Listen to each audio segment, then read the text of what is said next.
Bonjour à tous, bienvenue donc à ce séminaire du CESMOC finalement qui est très heureux aujourd'hui de pouvoir vous présenter la sortie d'une recherche qui a été financée par la Fondation Roi Baudouin et qui a été réalisée dans tout le courant de l'année 2014 et qui a trait à la question des relations entre musulmans et non-musulmans et en particulier à la question alors des bonnes pratiques ou des idées prometteuses de relations entre musulmans et non-musulmans en Belgique.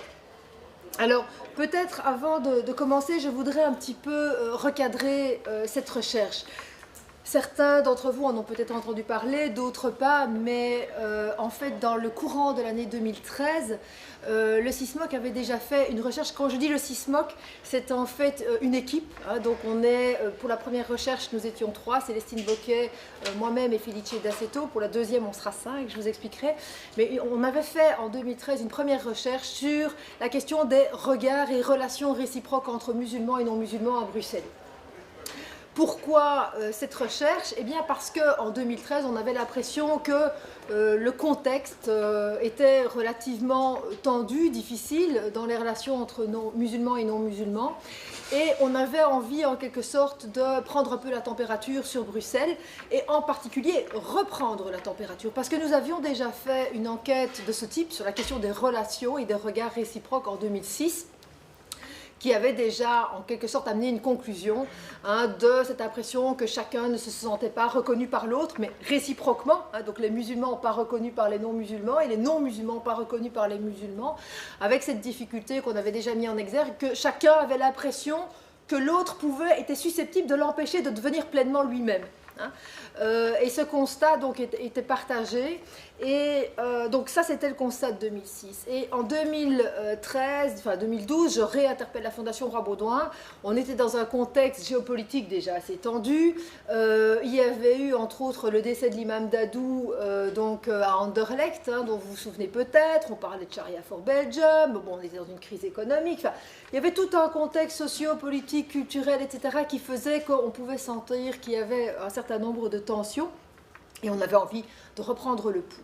Et donc, on avait, donc, en toute l'année 2013, tenté de refaire un état des lieux, que ce soit à partir d'entretiens, que ce soit à partir de forums réflexifs, donc ces fameux espaces où on met dans la même pièce 12 personnes, 6 musulmans, 6 non-musulmans, 6 hommes, 6 femmes, alors très croyants, pas croyants, enfin de toute tendance. Et alors dans les musulmans et les non-musulmans, dans les non-musulmans, il y a entre autres aussi peut-être des athées, des bouddhistes ou que sais-je. Mais pour pointer chaque fois l'aspect, quel est l'impact du facteur religieux que l'on voyait non pas comme diminuant, mais plutôt comme ce maintenant, voire s'accroissant. Quel était l'impact de ce facteur religieux dans la question des relations? Donc ici, on ne traite pas de questions culturelles, sociales ou économiques, et ça, uniquement l'aspect religieux et l'incidence qu'il peut avoir sur ces relations. Alors, on avait fait en 2013 un très important travail d'investigation, donc entre autres 150 entretiens analysés, retranscrits, etc. On avait été dans 60 événements, dès qu'il y avait un événement sur le vivre ensemble à Bruxelles, on y allait. Bon, par exemple, la foire musulmane, pour nous, c'était un événement alors que ça dure 3 jours, qu'il y a 15 conférences, etc. Mais donc, pour chaque fois se dire, mais tiens, qu'est-ce qui se passe là-bas? Qui organise quoi? Quel type de message est diffusé? Quelles sont les réactions du public? Est-ce que c'est tendu? Sur quelles questions? Et donc, on avait tenté de voir quels étaient vraiment les grands aspects sur lesquels il y avait, il y avait peut-être des tensions. Alors, ce qu'on avait constaté, c'est que d'une part, les relations n'allaient pas de soi à cette époque, qu'elles étaient voire même pesantes, de part et d'autre. Il y avait des perplexités de part et d'autre, des mises à distance, voire une hostilité latente, voire une hostilité verbalisée, concrète, affirmée, y compris dans l'espace public, qui était parfois relativement virulente. Mais je pourrais dire que de manière générale, la grande conclusion de cette première recherche était de dire, mais attention, il y a 3 dimensions auxquelles on doit faire attention. D'une part, des ajustements entre musulmans et non-musulmans en cours.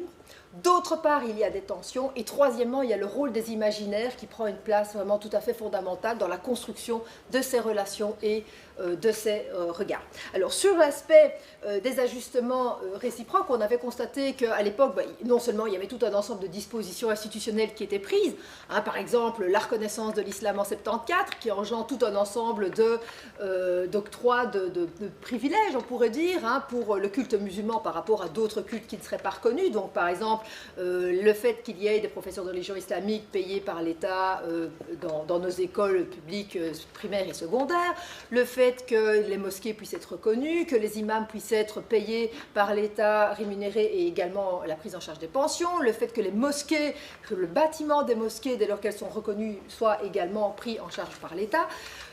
Donc tout un ensemble de dispositions institutionnelles liées au processus de reconnaissance des 74, hein, alors qu'on peut considérer comme n'ayant pas encore suffisamment abouti, peut-être trop lent, etc. Mais il est en cours, il est en œuvre.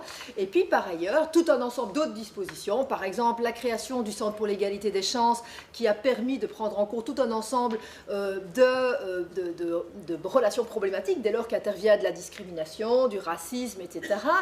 Par exemple, plus récemment, toutes des politiques de diversité qui sont promues dans les entreprises, hein, donc pour faire, en quelque sorte, vraiment pour promouvoir la présence d'une diversité, qu'elle soit ethno-religieuse, enfin, qu'apporte vraiment, donc dans ces espaces où les entreprises peuvent se valoriser de promouvoir cette diversité. Il y a vraiment un label diversité qui existe et qui peut, en fait, valoir pour une plus-value pour les entreprises qui existent.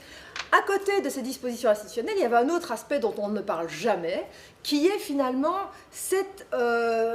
toute cette dynamique sociale de musulmans et de non-musulmans qui, dans le fond, dans le quotidien, on pourrait dire le plus banal, tentent de s'ajuster les uns aux autres, tentent de s'entreconnaître, tentent de s'apprivoiser, tentent de faire des projets ensemble, Alors on n'en parle jamais, pourquoi? Parce que c'est une grande dynamique silencieuse qu'on ne voit pas dans le quotidien du voisinage, dans le quotidien de l'école, des classes, Mais il est là, on le constate, et on constate que c'est vraiment la grande majorité des gens qui, dans le fond, ont envie, hein, de vivre sereinement, et voilà. Alors ça ne se fait pas nécessairement facilement, mais on sent que cette dynamique d'ajustement est à l'œuvre. Ça, c'était vraiment le premier grand aspect.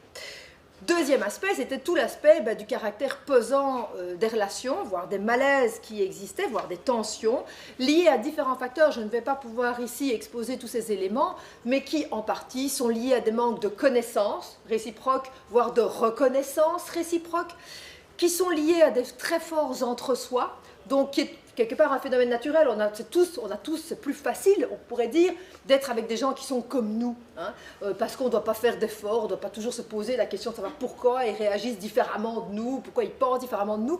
Et donc cet entre-soi très fort que l'on avait constaté, y compris dans notre ville Bruxelles multiculturelle, eh bien dans les classes, on voit les élèves africains d'un côté, les garçons maghrébins de l'autre, les filles de l'Est encore ailleurs, et donc rien que dans la disposition d'une classe, on voit cette séparation qui se marque, ce qui ne veut pas dire que les gens ne se parlent pas, que les étudiants ne se parlent pas, mais chacun reste comme ça dans une proximité avec certains.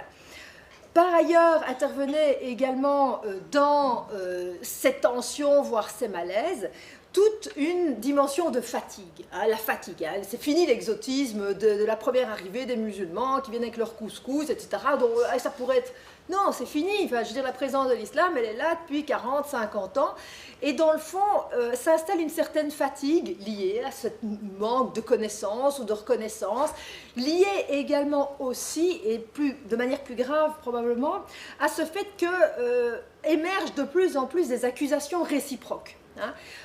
On entend des slogans du style « Ah, il y a de l'islamophobie dans la société hein, », donc ce qui signifie que dans le fond, on met dans le même paquet tous ces non-musulmans qui ne supportent pas l'islam et qui sont islamophobes, donc qui ont une peur irraisonnée de l'islam, et donc c'est pour ça que les musulmans ne pourraient pas s'intégrer, c'est parce que les autres ne veulent pas d'eux. Mais de l'autre côté, on entend par exemple des discours, hein, entre autres de certains politiques, « Ah, il y a un échec de l'intégration ». Sous-entendu, c'est de votre faute, vous musulmans, vous devriez vous intégrer, vous devriez devenir comme nous, et si vous feriez ça, il n'y aurait pas de problème. Et donc, chacun est en train de repousser la responsabilité de la relation sur le dos de l'autre, mais évidemment en évacuant ici la question de se dire mais est-ce que moi j'ai pas un rôle à jouer là-dedans et est-ce que j'ai fait tout ce qu'il fallait, etc. Donc c'est un aspect qui nous semblait important, mais la conclusion de tout cet aspect de tension, de malaise, c'est que dans le fond il y a beaucoup d'ignorance mutuelle, même si on a tous un copain marocain, ou si même les Marocains ou les Turcs ou les personnes musulmanes, on va dire de manière générale, connaissent des non-musulmans. Finalement, on est chacun en vie de manière relativement, je dis bien relativement, plus ou moins de manière cloisonnée, dans une sorte d'ignorance, hein, parce que dans le fond, est-ce qu'on se connaît vraiment au-delà du bonjour, au revoir qu'on dit aux voisins, hein, dans quelle mesure on a pris la mesure de la distanciation, de rapports différenciés à une vision du monde, à une vision du politique. Donc, dans quelle mesure est-ce qu'on se donne les moyens vraiment de rentrer dans des débats et de voir toute la profondeur des différences que l'on a les uns les autres. Ça, c'était donc le deuxième grand aspect. Le troisième aspect sur lequel je voudrais insister, et qui avait trop peu été mis en exergue, je trouve, entre autres par les médias quand on a sorti donc ce premier rapport, c'était l'importance des imaginaires. Des imaginaires réciproques que l'on se construit chacun sur l'autre et qui vraiment est lié à différents aspects. Entre autres, le fait qu'on parle beaucoup d'islam, mais on en parle souvent sur le ton de la polémique, donc on n'est pas là dans des débats où on essaye vraiment de comprendre l'autre, c'est plutôt on s'accuse les uns les autres, et on a tous chacun raison, et puis finalement il n'y a pas d'échange vraiment qui s'opère, et c'est pas seulement sur le plan des plateaux de télévision, c'est même comme ça, finalement, oh mais là l'islam c'est archaïque, ben voilà, c'est archaïque, je suis convaincue que c'est archaïque, mais sans essayer de se donner les moyens de voir mais quelle richesse, est-ce que c'est pas, il n'y a pas quelque chose de moderne là-dedans qui pourrait nous apprendre, non, hein, on rentre dans des polémiques et on arrête là. Par ailleurs, beaucoup d'incompréhension hein, sur des pratiques, par exemple la pratique du foulard, qui n'est pas comprise, mais qui est peut-être trop peu explicitée aussi par les musulmans dans toute leur complexité.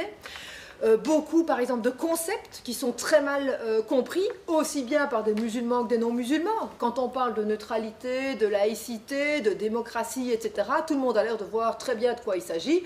Puis qu'en fait, on est en train d'aller un petit peu gratter pour voir ça veut dire quoi, on se rend compte que beaucoup de Belges aujourd'hui, qui sont passés par nos écoles, etc., qu'ils soient musulmans ou qu'ils soient non musulmans, qu'importe, on comprend mal comment ces concepts se sont construits, à partir de quelle histoire, dans quelle réalité institutionnelle, pourquoi, etc. Et donc, on ne perçoit pas nécessairement la question du sens de certains de ces concepts, de ce qu'ils signifient réellement, et donc ça engendre évidemment beaucoup de crispation, de frustration, d'incompréhension. Participe également tout cela la difficulté à l'heure actuelle d'appréhender le religieux. Hein, on est dans des sociétés de plus en plus sécularisées où le religieux, on a du mal à concevoir qu'est-ce que c'est, une croyance dans quelque chose d'incroyable, un Dieu existe. Bon, on pourrait dire que c'est tout aussi incroyable de dire que Dieu n'existe pas parce que dans le fond on ne peut pas le prouver, ni l'un ni l'autre, mais et du mal à comprendre qu'est-ce que ça peut bien vouloir dire, être croyant aujourd'hui, ce que ça implique, et donc qui entraîne pas mal de difficultés. Et alors, dernier élément, c'est cette difficulté ressentie par les uns et par les autres, j'insiste toujours sur cette dimension de réciprocité, de peur que chacun a vis-à-vis de l'autre, et qui sont d'autant plus problématiques qu'elles ne sont pas exprimées, qu'elles ne sont pas débattues, et qu'elles ne sont pas entendues. Hein? Donc c'est ça qui est... Les musulmans, par exemple, qui ont peur parce que, dans le fond, il y a une montée de l'extrême droite, est-ce qu'on va encore nous accepter dans ces sociétés? Dans le fond, est-ce qu'on va remettre en question le fait qu'on est légitime ici en tant que citoyen belge? Et puis, peur des non-musulmans vis-à-vis du radicalisme, de la violence, peur de voir tellement de foulards et tellement de barbes et tellement de camis, c'est qu'on a l'impression que nos sociétés sont envahies, et donc jusqu'où vont aller les musulmans? Enfin, donc des peurs comme ça, hein, il y a la démographie, il y a plein d'aspects, et qui font qu'on a chacun des craintes de son côté, mais que souvent on n'en débat pas, on ne les exprime pas, et on n'a pas l'impression qu'elles sont entendues par l'autre, et donc on reste chacun avec ses peurs et ses problématiques. Et donc, suite à tout ça, avec cette construction des imaginaires, le point qu'on voulait marquer, c'est de dire, mais attention, ces imaginaires, c'est pas seulement quelque chose là qui circule là-haut. Non, les imaginaires, ils sont importants, ils doivent absolument être pris en compte parce que, dans le fond, si s'ils ne sont pas pris en compte, eh bien on s'installe chacun dans une espèce de spirale tendanciellement de la séparation, et a fortiori parce que les imaginaires créent des réalités. Si j'ai un imaginaire X, Y, eh bien je vais réagir différemment dans mon rapport à l'autre, dans mon rapport très concret de ma relation ou dans mon regard. Et donc, du coup, ça va engendrer, entre autres, ce qu'on va par exemple avoir comme type de réaction, ben, la construction en miroir. Donc, par exemple, les musulmans qui vont dire « Ah, mais vous dites que nous, hein, chez nous, nos femmes sont soumises, mais qu'ennéni, pas du tout. C'est vous qui, en fait, empêchez nos femmes, par exemple, d'aller à l'école, hein, à cause de la question du foulard. Et donc, on renverse la question de l'idée de soumission, hein, ou par exemple, non, pardon, excusez-moi, je prends la question de la soumission, c'est, par exemple, nos femmes sont soumises, mais vous avez vu, vous êtes complètement soumis à ce diktat du corps de la femme marchandisé, et puis alors vous faites des femmes qui sont toutes maigres, et puis qu'on monte toutes nues sur des panneaux de voilà. Hein, et donc on renverse, donc l'idée de renversement du stigmate. Hein. Vous dites qu'on peut, que c'est pas nous, c'est nous qui n'acceptons pas que nos femmes aillent à l'école, etc., parce qu'on voulait, mais non, pas du tout, c'est vous qui leur empêchez d'accéder à l'école. Voilà. Et donc on renverse comme ça les logiques, mais du coup ça empêche le débat, ça empêche, on s'accuse réciproquement.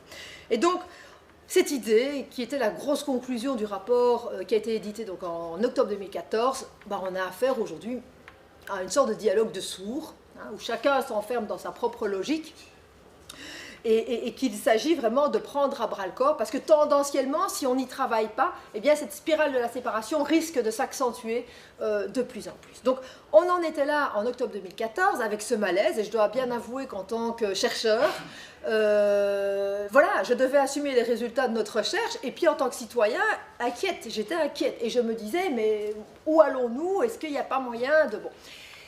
Alors, un des constats que l'on a fait au cours de cette recherche, c'était de voir que toute cette question des ajustements, hein, de voir que dans le fond, partout, dans tous les milieux, qu'il s'agisse des écoles, qu'il s'agisse des hôpitaux, des maisons de jeunes, etc., eh bien, il y avait une prise de conscience de la société civile, parfois de citoyens lambda, qui simplement se rendent compte qu'il y a des choses qui ne tournent pas rond, qu'on devrait peut-être faire quelque chose, adopter des postures, faire des projets pour essayer d'améliorer le vivre ensemble. Et donc on s'est dit, mais tiens, ce serait intéressant de faire un répertoire de toutes ces...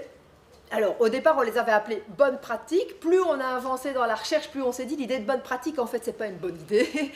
Pourquoi? Parce que vous pouvez avoir une bonne pratique quelque part qui peut s'avérer pas si bonne pratique que ça, voire même contre-productive dans un autre milieu. Hein, et que donc il n'y a pas de solution miracle par rapport à des bonnes idées, des bonnes pratiques. Par contre, on pourrait parler peut-être d'idées prometteuses. Donc on peut avoir une idée qui tient en elle-même une certaine promesse, et puis on va voir si on va l'actualiser ou pas. Hein. Et donc, on a commencé à réfléchir, à essayer de faire ce répertoire de bonnes actions. Donc, on allait, si vous voulez, ou d'idées prometteuses. Donc, on est allé dans les écoles, dans les maisons de jeunes, dans un peu tous les lieux de socialisation obligatoire. Tout le monde va à l'école, tout le monde va dans les hôpitaux, tout le monde... Bon, les maisons de jeunes, peut-être pas tellement, mais... Certains vont dans les maisons de jeunes, d'autres vont par exemple dans des clubs de sport. Donc, on est allé, entre autres, et c'était... donc cette tentative d'aller voir dans les clubs de foot ou d'aïkido par exemple, tiens, comment ça se passe. Et l'idée c'était à la fois de faire un répertoire de ces bonnes pratiques, donc les lister si vous voulez, hein, et eux ils développent tel projet, et eux ils ont imaginé ça, et les lister, mais alors chaque fois tenter de les analyser pour voir alors, quels sont les moyens mis à la disposition de ces projets, hein? Est-ce qu'il y a des moyens financiers? Est-ce qu'il faut dépenser de l'argent pour ces projets ou pas? Ou des moyens financiers, des moyens humains? Et chaque fois se poser la question, dans le fond, aller interroger les gens qui participent à ces projets ou à ces activités et leur demander, d'une part, quels sont vos constats sur les relations, hein, de manière générale, hein. D'autre part, leur demander aussi, mais quelles sont les pratiques générales ou spécifiques que vous avez mis en œuvre. Donc, pour voir un petit peu qu'est-ce qui est mis comme dispositif. Et puis, voir quels sont vos objectifs. Hein, donc, parce que vous pouvez avoir un objectif quand vous mettez, par exemple, un projet en œuvre, et puis vous vous rendez compte qu'au fur et à mesure, le projet va évoluer. Oui, pourquoi? Non, pourquoi? Donc, c'est intéressant de voir cela. Voir aussi qui était à l'origine du projet. Hein. Est-ce que c'était une décision qui venait du haut, par exemple d'une organisation, ou bien est-ce que c'est la base, hein, les gens qui sur le terrain se disent que tiens, donc voilà, voir un peu comment tout ça fonctionnait.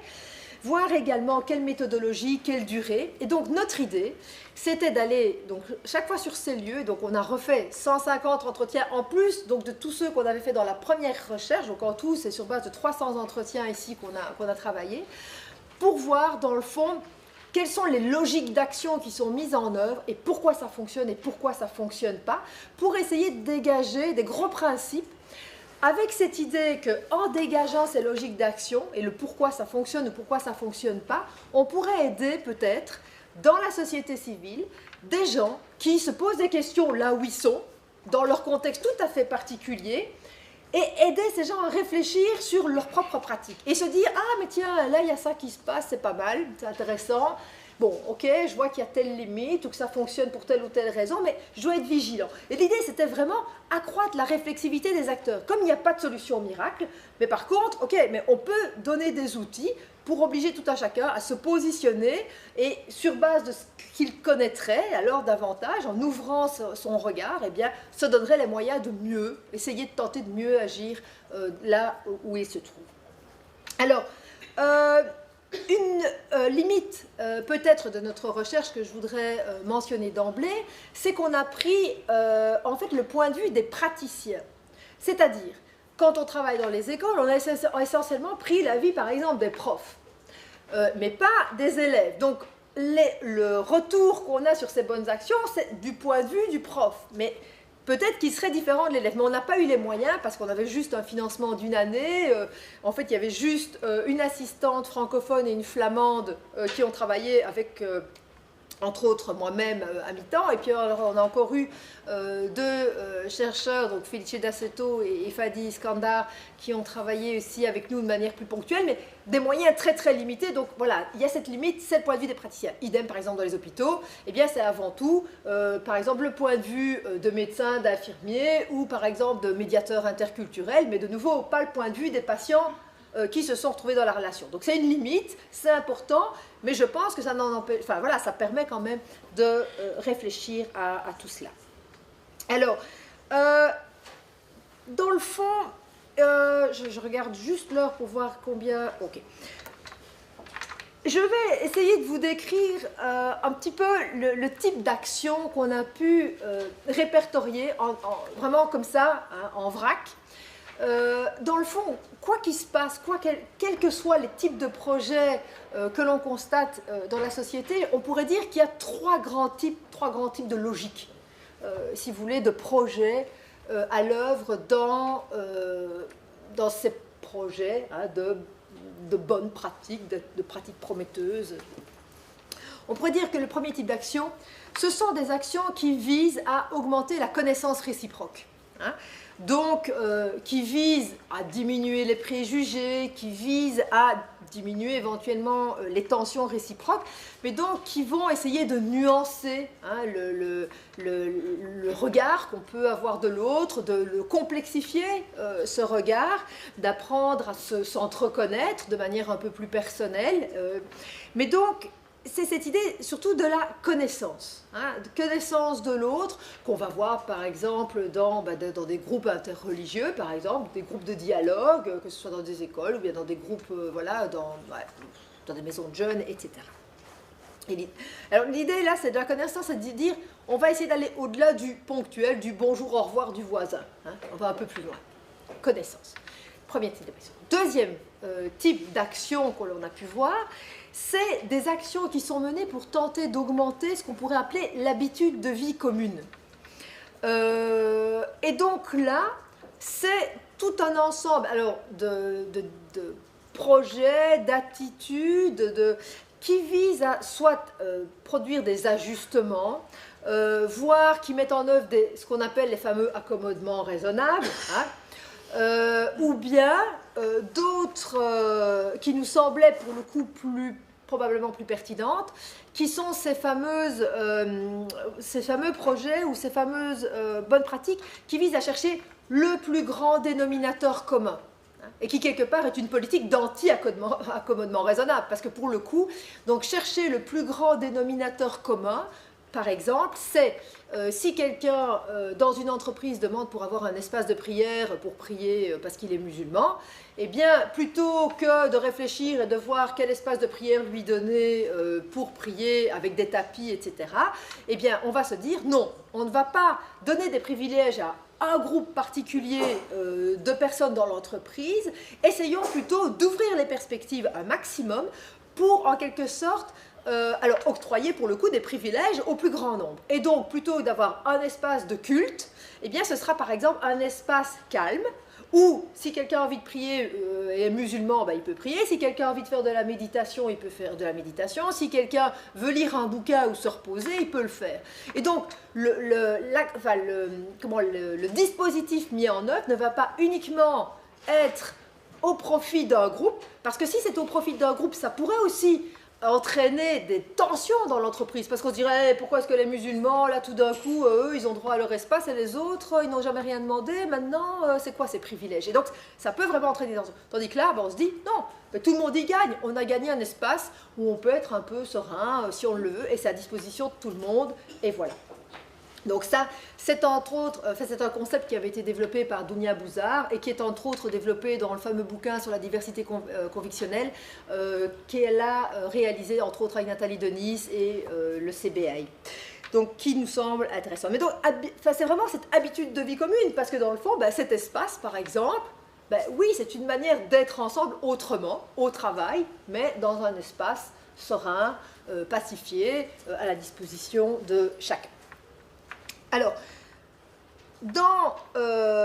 par rapport à cette habitude de vie commune, cette recherche du plus grand dénominateur, un des éléments qui est chaque fois posé, c'est cette idée de dire, oui mais attention, hein, il faut toujours que les demandes et les réponses qui sont apportées à ces demandes restent toujours raisonnables, restent toujours non disproportionnées, hein, parce que parfois ça peut devenir être contre-productif, parce que parfois vous avez dans des entreprises des gens, on pourrait dire des directeurs d'entreprise qui sont très bien intentionnés, qui ont envie de faire plaisir à leurs employés, puis parfois proposent des choses mais qui n'ont même jamais été demandées, et puis finalement ça peut s'avérer contre-productif. Donc là c'est cette idée, bon ok, on attend qu'il y ait des demandes, des revendications, et puis alors on voit comment gérer pour le plus grand nombre.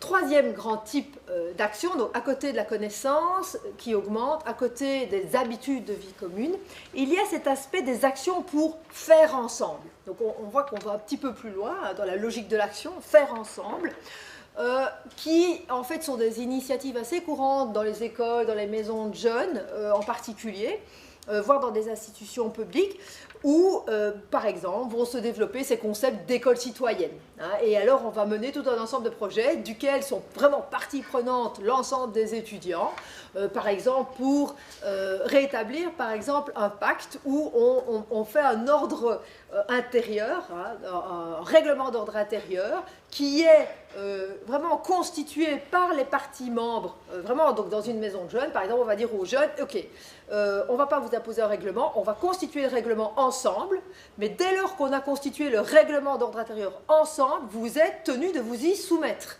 Hein, parce qu'on l'a construit ensemble, donc vous êtes d'autant plus responsables, et on voit que cette responsabilisation des jeunes, parce qu'ils sont partie prenante du cadre qui va les régenter, les organiser, eh bien, peut être tout à fait productive. Et c'est une manière aussi d'augmenter vraiment cette citoyenneté, de se rendre compte qu'on peut avoir quelque chose à dire sur le cadre dans lequel on fonctionne. Alors, qui peut parfois être mal vu dans certaines écoles, parce qu'on se dit, oui, mais il y a déjà un règlement d'ordre intérieur dans l'école, pourquoi est-ce qu'on va encore faire un règlement de classe, par exemple, en plus? Alors, c'est vrai qu'il faut pouvoir articuler ça et le faire le plus sereinement possible, mais ça semble des initiatives assez intéressantes. Donc, ça, c'était vraiment les trois grands types d'actions hein, qu'on a vus, quels que soient les milieux, etc., et qui sont mis en œuvre partout.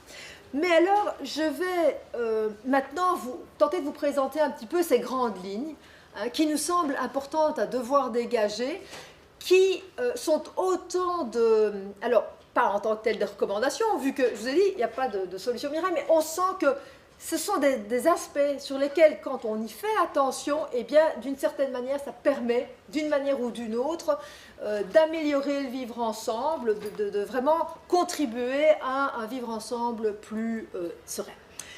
Alors, le premier aspect que je voudrais souligner, c'est, alors, d'une part, l'importance d'une certaine connaissance. Connaissance de l'autre, hein, connaissance de ce que c'est l'islam, de la diversité des courants, donc une certaine connaissance que l'on acquiert que par l'éducation. Là, il n'y a pas... Bon, une certaine connaissance, mais une connaissance qui n'est pas suffisante, une connaissance qui doit être en quelque part articulée à une forme d'empathie, hein, d'une volonté de connaître l'autre, mais voire aussi à, on pourrait dire, une pratique avérée de la relation. Donc vous pouvez avoir des connaissances hein, sur le musulman et le non-musulman, hein, et le contexte du non-musulman, mais si vous n'avez pas une expérience pratique de la relation, vous pouvez être amené à avoir des comportements qui, dans le fond, pourraient choquer par votre manière de vous tenir, par votre manière de parler, par des mots que vous utilisez. Donc, c'est important. Et alors, je dis cela, entre autres, parce que, par exemple, quand on voit les médiateurs interculturels, hein, dans les hôpitaux, il y a énormément de médiateurs interculturels qui ont été embauchés depuis une vingtaine d'années. Alors, au départ, c'était pour régler des questions de langue, hein. Donc on avait des populations qui ne parlaient pas le français ou le flamand, et donc ces personnes étaient là pour simplement traduire ce que le médecin disait au patient et que le patient s'exprime, et voilà. Mais ces médiateurs culturels, de plus en plus, ont eu davantage hein, un rôle plus important à devoir jouer en tant que médiateurs interculturels, et dans le fond, toute cette question de la connaissance, donc on voit bien que les médiateurs interculturels qui quelque part n'ont pas eu de formation en tant que tels, donc des médiateurs interculturels qui seraient embauchés uniquement par exemple parce qu'ils sont turcs ou marocains ou n'importe, hein, eh bien ne disposeront pas de suffisamment d'outils pour faire face à toutes les situations. Pourquoi? Parce qu'ils vont interpréter la relation interculturelle à partir de leur propre prisme, à partir de leur propre sensibilité, à partir de leur propre vécu, sans nécessairement avoir conscience du fait qu'il peut y avoir différentes manières d'être, par exemple, musulman ou différentes manières d'être non-musulman. Voilà. Et donc là, cette absence de connaissance hein, empêche une prise de distanciation par rapport à soi, et c'est difficile. Par ailleurs, ces médiateurs interculturels, on voit qu'ils sont d'autant plus efficaces qu'ils s'inscrivent dans une durée, qu'ils travaillent depuis des années et que, quelque part, ils ont pu se confronter à des situations conflictuelles et que, quelque part, il y a des petits tuyaux du quotidien qu'on finit par se construire parce qu'on a été confronté soi-même à des situations conflictuelles. Et donc, vraiment, l'idée de avoir une empathie de base, mais il faut avoir aussi de la connaissance et vraiment parvenir à articuler ça avec une pratique avérée hein, qui a été expérimentée, vraiment, on s'est cassé les dents aussi quelquefois, eh bien c'est ça qui permet d'aller de l'avant dans les relations. Deuxième aspect, c'est l'importance des cadres institutionnels clairs, et d'objectifs clairs et idéalement avec des équipes soudées, voire des équipes mixtes. Qu'est-ce que je veux dire par là? C'est qu'on se rend compte que dans beaucoup de situations, que beaucoup de situations potentiellement conflictuelles peuvent être complètement désamorcées si en amont, il y a eu des règlements clairs qui étaient établis. Un exemple, dans les hôpitaux, hein, on évoque souvent la problématique, par exemple, de femmes musulmanes qui se doivent accoucher et puis tout d'un coup, il n'y a pas de femmes médecins à disposition, elles veulent absolument une femme médecin et il n'y en a pas. Bon, évidemment, c'est une situation d'urgence, l'accouchement va arriver, donc tout le monde est émotionnellement pris, etc. Et ça peut parfois, on a des cas qui ont un peu dégénéré, où c'est vraiment les gens s'énervent, etc., etc. Eh bien, un certain nombre d'hôpitaux ont pris les devants et ont par exemple établi des règlements de l'hôpital où ils expliquent le fonctionnement de l'hôpital hein, en disant voilà, notre hôpital va tenter de tout faire pour vous prendre le mieux en charge de la manière la plus empathique possible, mais à l'impossible nul n'est tenu. Hein. Et donc, sachez que dans des situations d'urgence, nous n'avons pas nécessairement suffisamment de médecins, par exemple, féminins. Et voilà, donc nous allons tenter de faire au mieux pour répondre à vos demandes, mais sachez qu'en cas d'urgence, et particulièrement si c'est la nuit, et particulièrement dans telle ou telle circonstance, nous ne serons peut-être pas à même de répondre à votre demande. Et c'est la partie du contrat, c'est comme ça. Et on vous le dit d'emblée. Donc vous visitez l'hôpital bien avant l'accouchement, vous venez à l'hôpital, on vous dit, le contrat c'est comme ça. vous savez que c'est comme ça. Et donc, après, ne venez pas râler, ne venez pas... Mais donc, tout le monde, quelque part, s'est préparé mentalement au fait que peut-être... et donc, il n'y a pas, si vous voulez, de désenchantement, on pourrait dire, hein, sur le moment même, où tout d'un coup, tout le monde est pris dans le stress de l'accouchement, etc. Et, puis, et donc, il y a beaucoup de situations potentiellement conflictuelles qui, simplement, par ce cadre clair... Bon, autre exemple, dans une maison de jeunes, par exemple, des animateurs qui s'investissent dans un projet vidéo, avec des jeunes, tout un travail, et puis ils travaillent des mois et des mois et des mois, puis arrive le moment où les jeunes vont devoir être filmés, et puis un certain nombre de filles ou de garçons, pour différentes raisons, « Ah non, mais moi je ne veux pas apparaître dans la vidéo ». Bon, évidemment, l'animateur qui a bossé pendant des mois avec ces jeunes pour aboutir à une programmation, enfin... Et puis, qui voit que tout son boulot des mois, quelque part, est susceptible de s'évaporer, bon, ben, se retrouve vraiment très mal pris. Alors, bon, par exemple, on va voir certains animateurs culturels qui vont dire « Ah, mais c'est pas grave, on va faire avec des marionnettes alors », enfin bon, voilà. C'est une possibilité. D'autres vont dire « Non, mais moi, j'ai eu cette expérience, ça m'arrivera plus ». Et en amont, avant de commencer le projet, j'ai dit « Voilà, on fait un projet vidéo. En principe, si vous acceptez de participer dès le début au projet vidéo, sachez que vous devriez être des acteurs du projet vidéo et que vous ne serez pas seulement derrière la caméra, mais vous serez aussi devant la caméra. Hein. Et donc, est-ce que vous acceptez? Vous n'acceptez pas, mais au moins, il n'y a pas de désillusion à la fin où finalement chacun est frustré parce que chacun a voulu participer à un projet et puis finalement, flop. Voilà. Donc, vraiment, le cadre clair d'emblée, ou que ce soit pour dire voilà ce qu'on fait, avec quels moyens, et voilà comment on travaille, et voilà dans quelles conditions ça doit s'opérer, c'est quelque chose qui apparaît partout assez intéressant. Un autre aspect qui nous semble vraiment important, c'est la clarification du statut de chacun en fonction des lieux où on se situe. On n'attend pas la même chose d'un médecin ou d'un prof.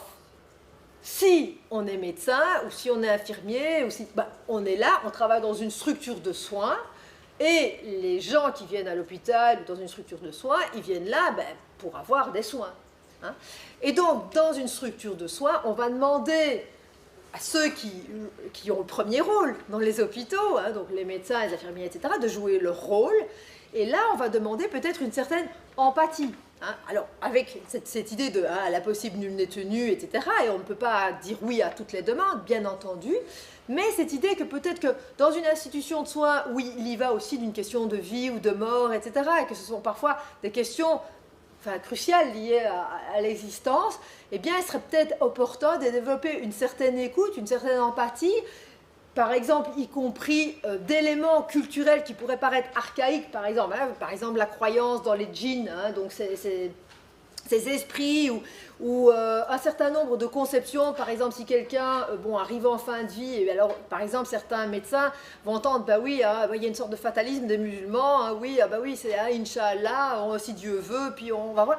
Mais peut-être qu'il y a des ressources lié en fait justement à cet héritage culturel. Le fait de se dire, oui, il y a un moment où on ne sait plus rien faire, hein, quelqu'un qui est en phase terminale de cancer, il ne sait peut-être plus rien faire, eh bien le fait d'accepter que par exemple certaines populations s'en remettent à Dieu parce qu'il n'y a plus rien à faire, ça leur donne des ressources qui peuvent leur permettre d'aider la personne à mieux mourir quelque part. Et donc, arrêtez d'être chacun avec nos préconceptions, hein, de c'est archaïque, c'est pas archaïque, ça vaut la peine, ça vaut pas la peine. Non, se mettre à l'écoute.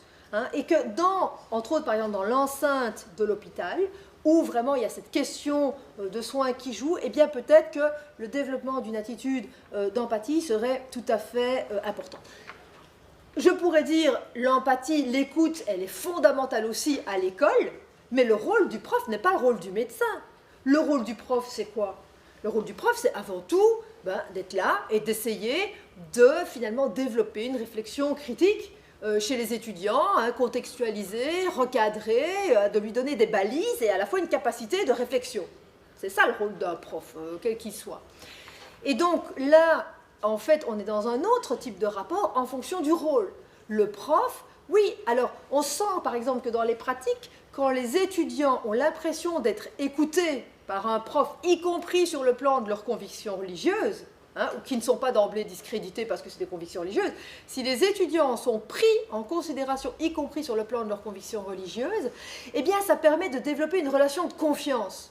Parce que simplement, les étudiants se sentent pris en considération pour qui ils sont, et pas pour ce qu'on voudrait qu'ils deviennent, non, pour qui ils sont.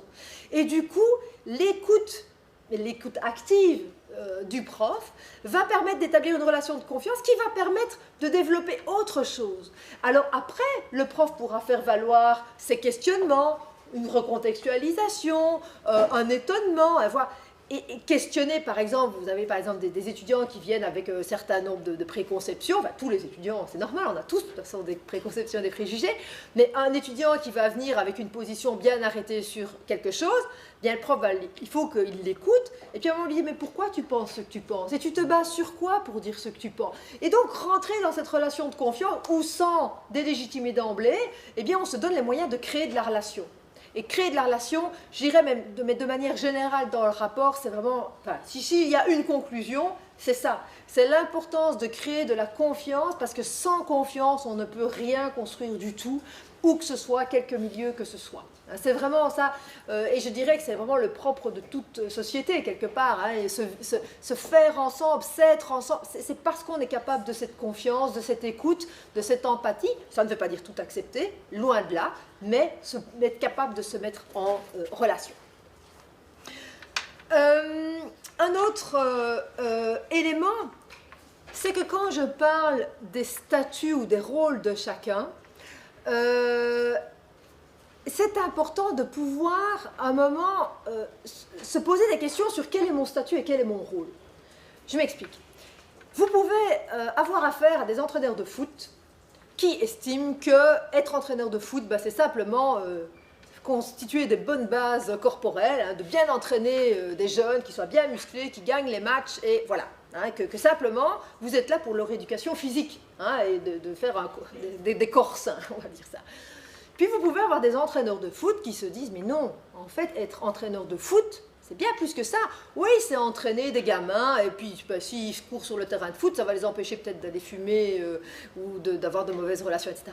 Mais vous pouvez vous dire, mais à partir de mon entraînement de foot, je vais leur enseigner qu'est-ce que c'est la solidarité, qu'est-ce que c'est la loyauté, qu'est-ce que c'est le respect de l'autre, qu'est-ce que c'est le respect de l'autre, quelle que soit sa religion, quelle que soit sa culture, quelle que soit l'origine d'où ils viennent, etc.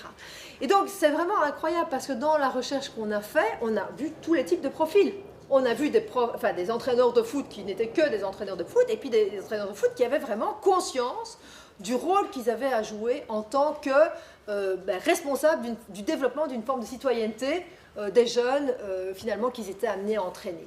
Et donc, là, vraiment, c'est important parce que finalement, il y a cette idée aussi que là, quel que soit finalement le job qu'on a ou les activités qu'on fait, c'est vraiment une question de posture aussi qu'on développe et du rôle que l'on pense avoir par rapport à la société. Ou bien on se dit, oh, c'est les écoles qui sont censées socialiser les jeunes, moi, j'ai rien à voir avec ça. Ou bien on se dit, mais non, quoi qu'il se passe, je vois un gamin dans la rue qui est un civique, qui jette une pierre par exemple sur les rails du tram, hein, mais qu'est-ce que tu es en train de faire? Et on joue un rôle, hein, quelque part on est en train de le conscientiser, de le responsabiliser par rapport. Ou bien on peut se dire, oh mais c'est pas mon gamin, hein, moi je m'en occupe pas. Donc il y a vraiment cette idée de quel rôle j'ai à jouer, comment je me vois, alors en fonction du statut que j'ai dans un job ou dans une activité, voire même au-delà, et qui va évidemment permettre de créer des relations, où on va créer des relations de confiance parce qu'on se sent concerné, parce que ce sont nos concitoyens et qu'on estime que d'une manière ou d'une autre, on doit agir. Un autre aspect qui nous semble important à développer aussi, c'est finalement cette idée de l'importance d'oser négocier. Oser négocier des pratiques, des usages, parce que d'une certaine manière, oser les négocier, c'est aussi une manière finalement peut-être d'avoir un moindre mal. Je donne de nouveau un exemple. Par exemple, pendant le ramadan, vous savez que les musulmans ne peuvent pas manger pendant toute la journée, tant que l'on ne peut pas distinguer un fil noir d'un fil blanc. Bon, voilà. Quelqu'un qui doit prendre des médicaments, Comment est-ce que vous allez faire? Est-ce que vous allez dire, ah zut, les médicaments, ben, il ne va pas les prendre, donc du coup, ben, il va encore avoir plus de problèmes de santé, etc. Ou bien, en tant que médecin, vous pouvez vous dire, bon, ok, tu décides de faire le ramadan, je te préviens, c'est pas génial, parce que vu ton état de santé aujourd'hui, il y a ça et ça et ça, et par ailleurs, il y a tes médicaments qu'il faut prendre, ben, est-ce qu'on ne pourrait pas, par exemple, trouver ensemble un système où, ben, écoute, comme tu vas renverser complètement ton mode de vie, tu ne prendrais pas tes médicaments pendant la nuit, par exemple. Voilà. Et donc, c'est se dire, mais tiens, il y a des prescrits qui sont là, mais comment est-ce qu'on peut faire pour adapter? Donc, à la fois, ben, c'est mieux qu'ils prennent ces médicaments pendant la nuit qu'ils ne les prennent pas du tout.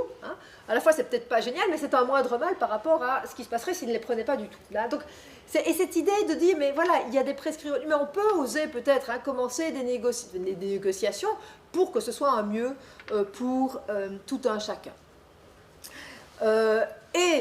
Cette idée aussi que quand il y a une démesure des exigences, eh bien, il faut pouvoir à un moment aussi poser des balises claires et que tout n'est pas nécessairement acceptable dans tous les contextes et pouvoir expliquer le pourquoi.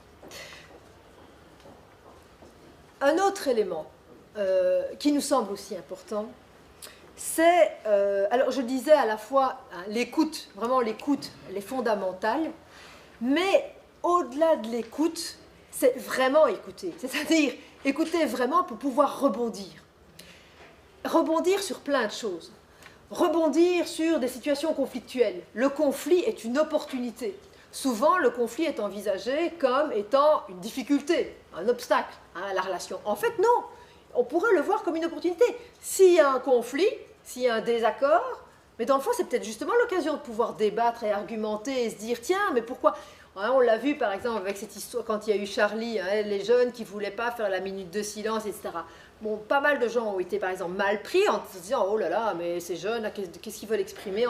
Mais étant tellement mal à l'aise, ils préféraient évincer la question. Et pourtant, c'était justement l'occasion de dire à ces jeunes, mais tiens, pourquoi tu ne veux pas faire la minute de silence, par exemple, et commencer à développer un vrai débat argumenter avec des jeunes pour voir le pourquoi du comment et commencer à créer du lien de nouveau. Parce que sinon, chacun, de nouveau, se repart dans sa spirale de la séparation. Et donc, vraiment prendre le conflit comme étant une occasion de socialisation, une occasion de faire du lien. C'est entre autres Simmel qui avait développé cet aspect-là qui est vraiment fondamental. Autre chose, par exemple, c'est rebondir sur des habitudes langagières. Le fait de traiter les filles qui sortent la nuit de peu, bon, mais ça veut dire quoi? Pourquoi tu dis ça? On ne peut pas laisser passer des choses comme ça. Parce que si on laisse passer des choses comme ça, qu'est-ce qui se dit alors après? Donc, vraiment, chaque fois se donner l'occasion. Idem, par exemple, sur certains, soit l'habitude langagière ou certains comportements. Un exemple que je trouvais tout à fait intéressant, c'était d'un animateur de jeunesse qui voyait que les garçons dont il s'occupait étaient très machos, comme ça, avec des considérations sur les filles vraiment pas terribles. Et ces garçons voulaient absolument faire du foot. Et il s'est dit, ok. Et alors, le gars a vraiment osé déstabiliser les jeunes. Pourquoi? Parce qu'un jour, il a dit aux jeunes, écoutez, venez, vous vouliez faire du foot? Ben, venez, on va faire du foot. Et il arrive sur un terrain de foot et il avait convoqué en fait une équipe de foot féminine. Donc les mecs, ils arrivent sur le terrain de foot et ils se retrouvent face à une équipe de filles, complètement choquées. Et il dit, mais vous vouliez jouer foot? Non, donc maintenant jouez, c'est des filles, elles sont sérieuses, elles font des entraînements de foot toutes les semaines, c'est pas n'importe qui que vous avez en face de vous. Et bon, les mecs, ils se sont retrouvés un petit peu désemparés, évidemment, puis il fallait assumer quand même, donc ils ont du coup fait un match de foot.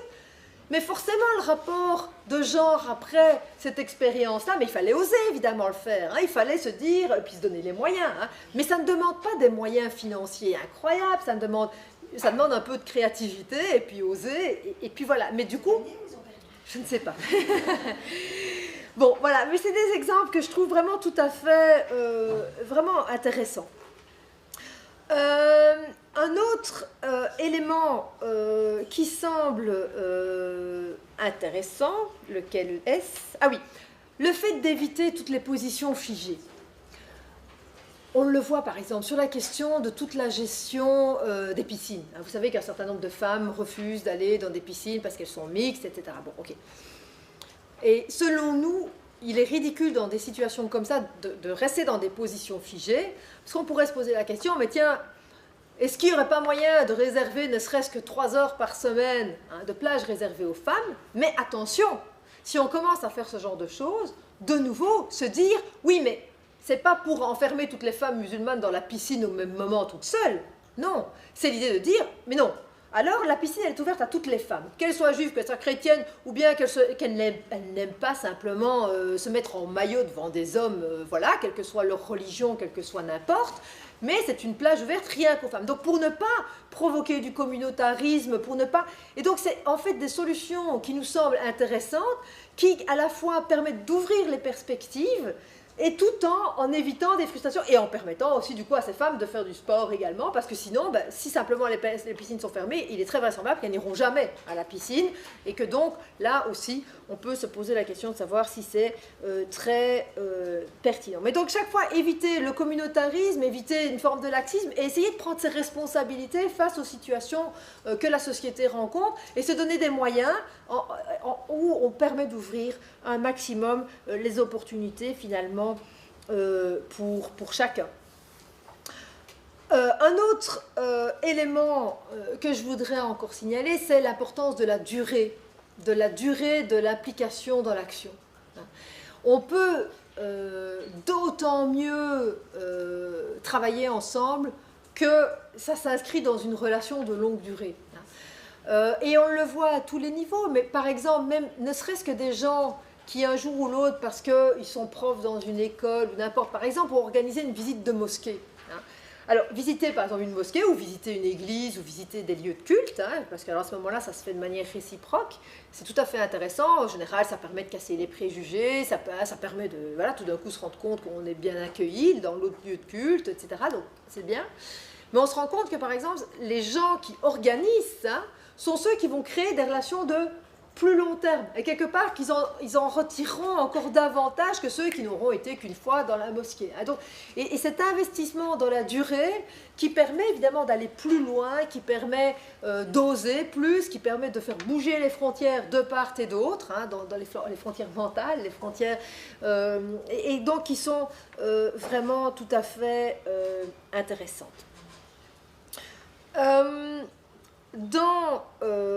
Je regarde encore, il y a une chose que j'ai peut-être oubliée, mais que je trouve quand même assez intéressant. Je reviens un peu plus en amont sur la question de la connaissance, que je disais, l'importance de l'empathie, connaissance et vraiment cette pratique avérée.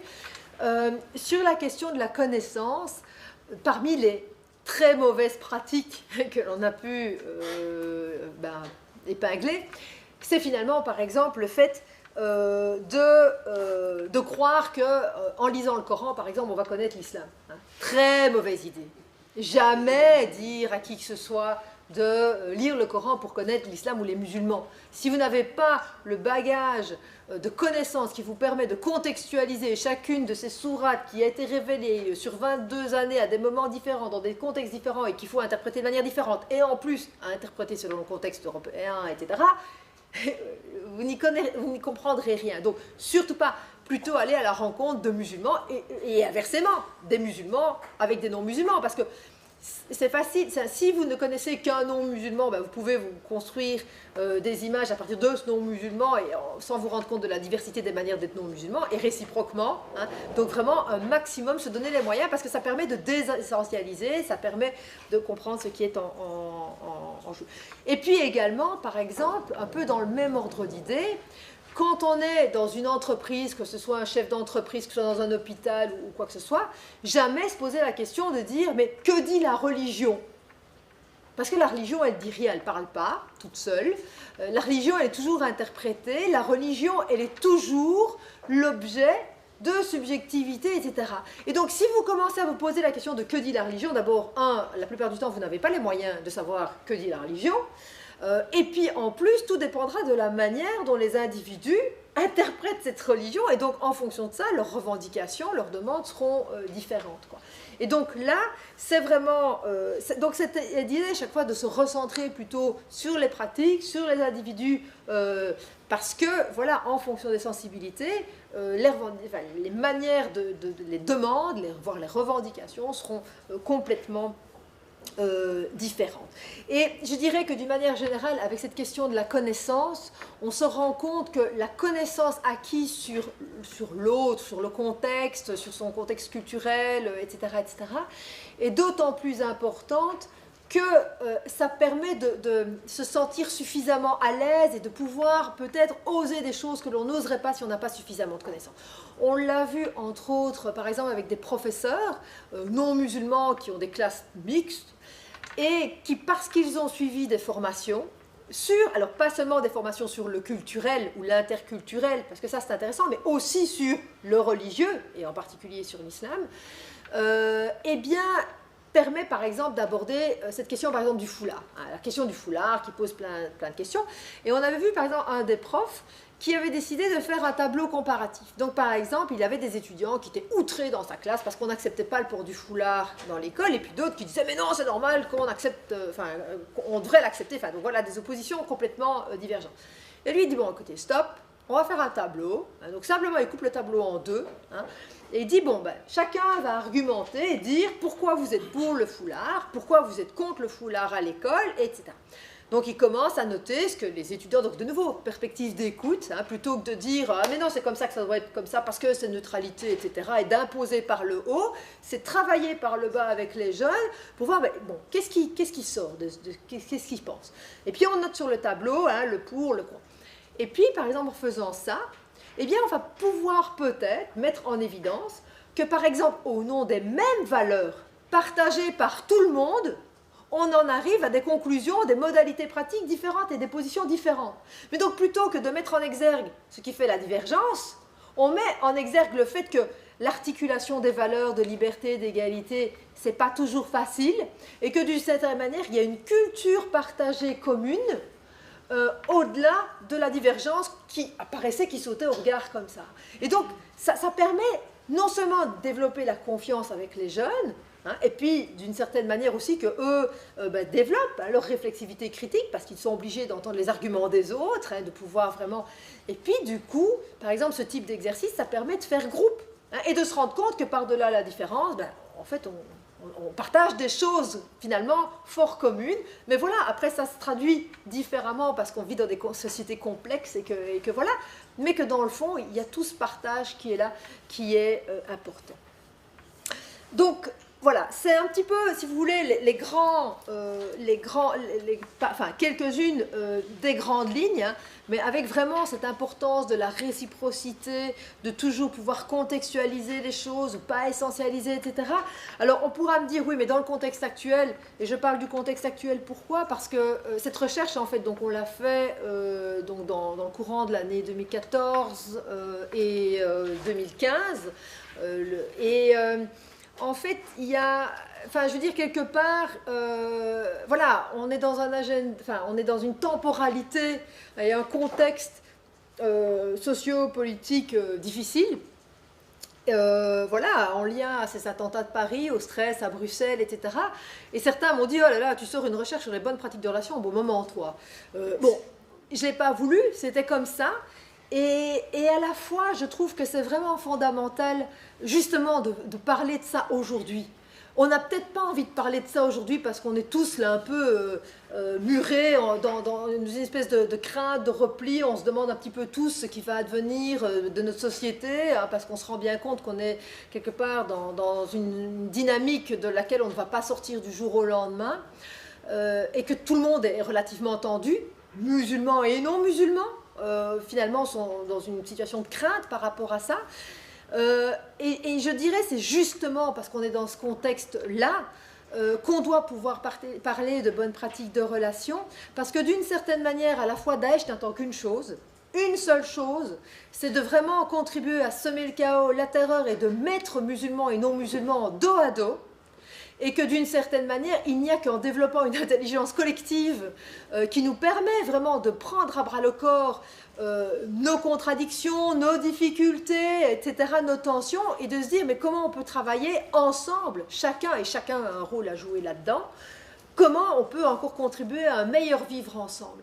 Et quelque part, vraiment se rendre compte que Daesh, d'une certaine manière, malmène la plupart des musulmans aujourd'hui, parce que dans le fond on est en train de leur dire ou bien vous venez avec nous et vous venez rejoindre les gens de Daesh, ou bien finalement vous n'êtes même pas des musulmans. Enfin, c'est ça le message de Daesh aux musulmans. Et quelque part les musulmans, alors ils se sentent vraiment mis à mal dans leur islamité, parce qu'eux ne se reconnaissent pas, pour la grande majorité d'entre eux, pas du tout dans ce type de groupement.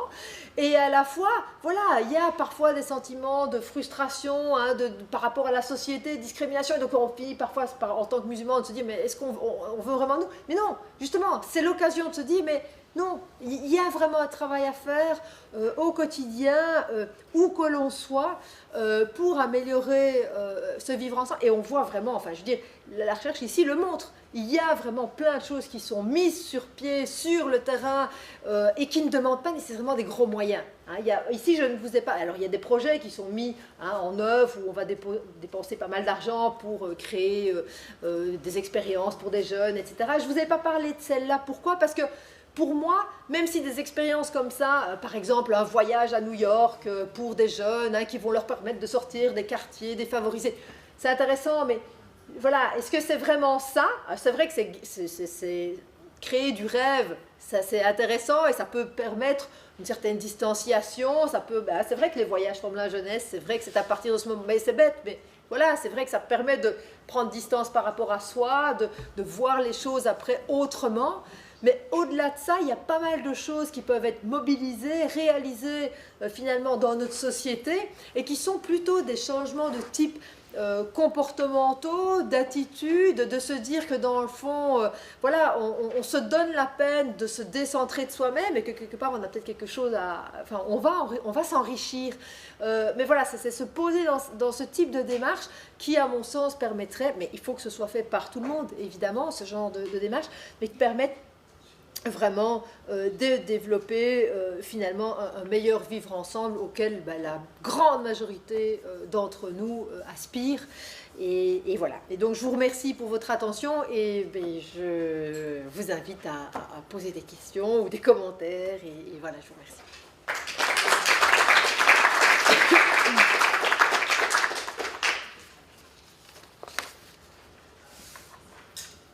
C'est à la fois en dedans et un peu en dehors. Je fais des formations sur justement la déconstruction des préjugés dans le fondamental, donc le maternel primaire. Et hier, je rencontrais des professeurs dont l'un me disait j'ai un énorme problème dans une des classes.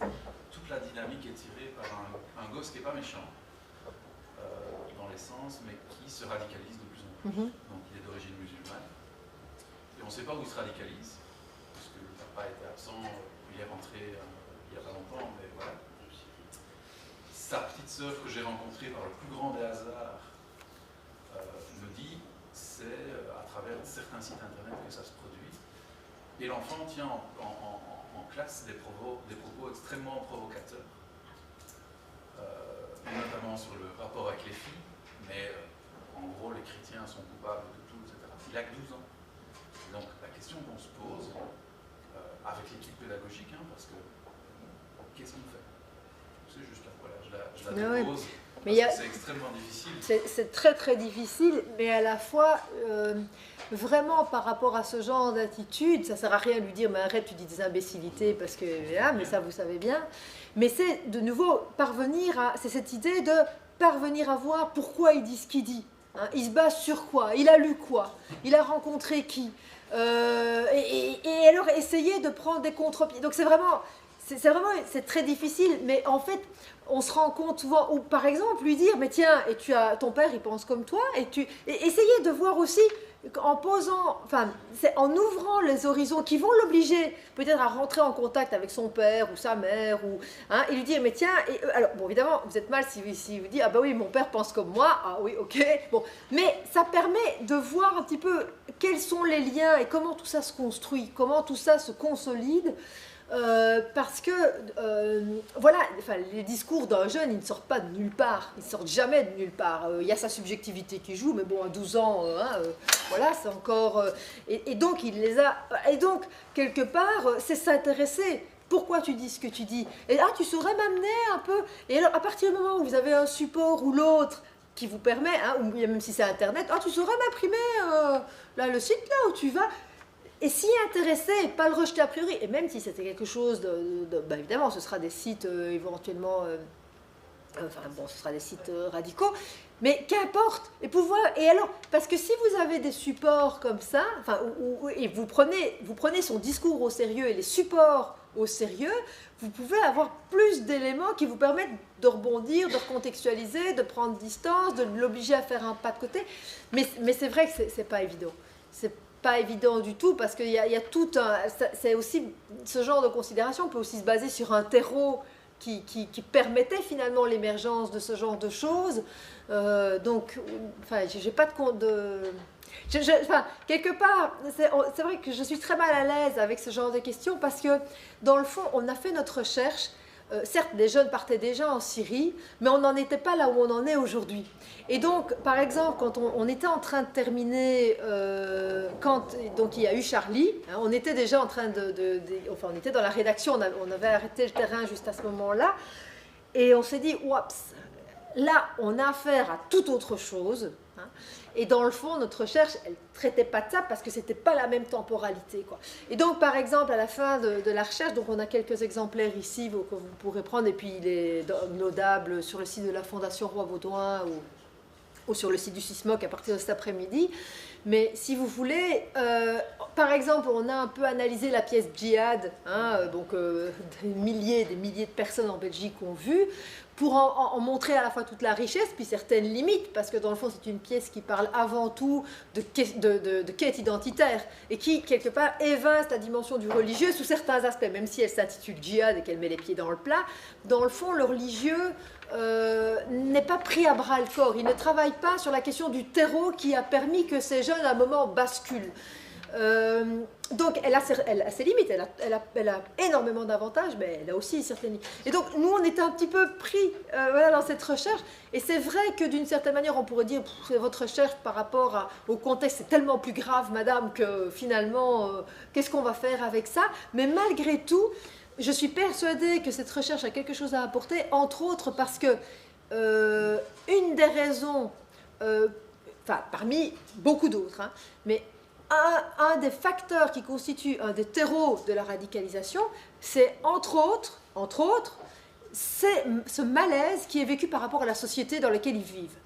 Or, ce malaise qui est vécu par rapport à la société dans laquelle ils vivent est aussi un malaise construit. C'est-à-dire qu'on peut avoir un certain ressentiment de discrimination, on peut avoir un certain ressenti de frustration, mais il y a aussi une construction de la frustration, il y a aussi une construction de qu'est-ce que...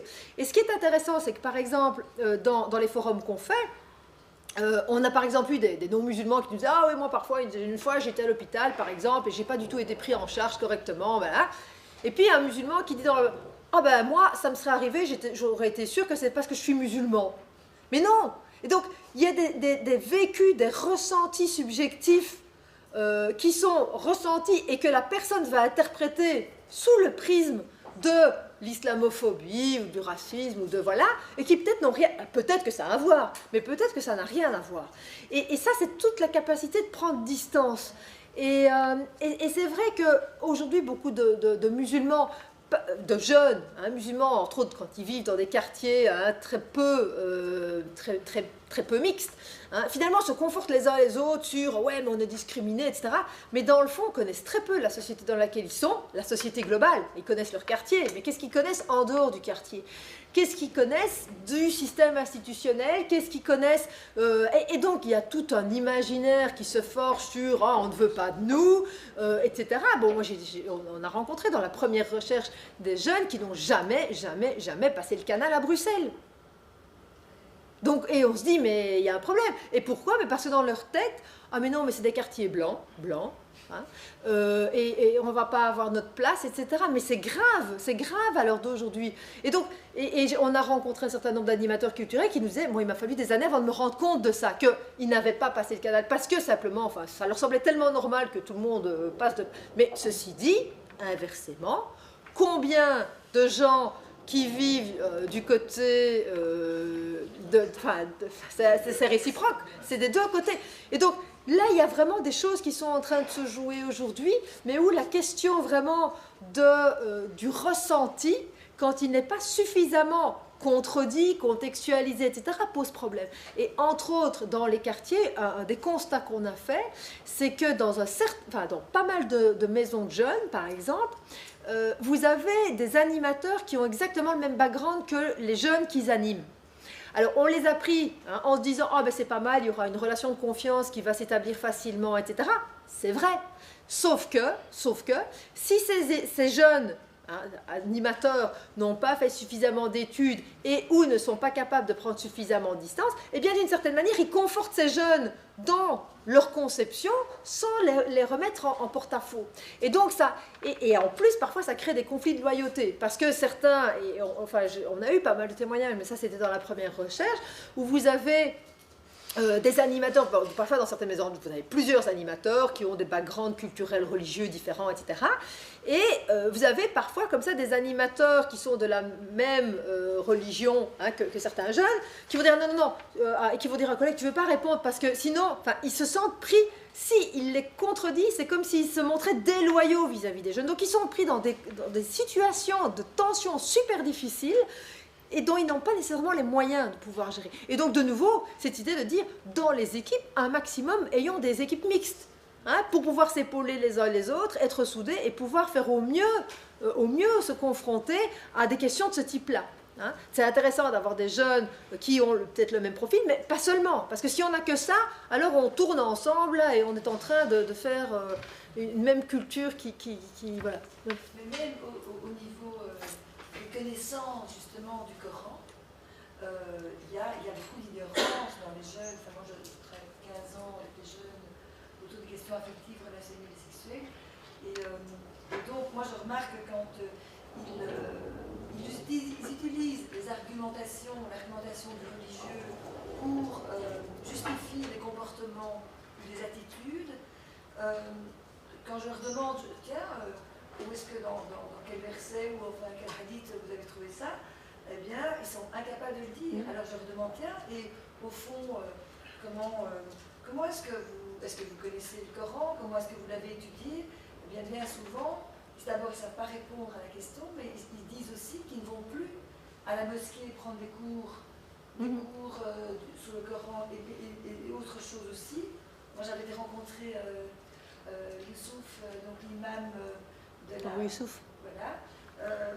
mosquée El-Azhar.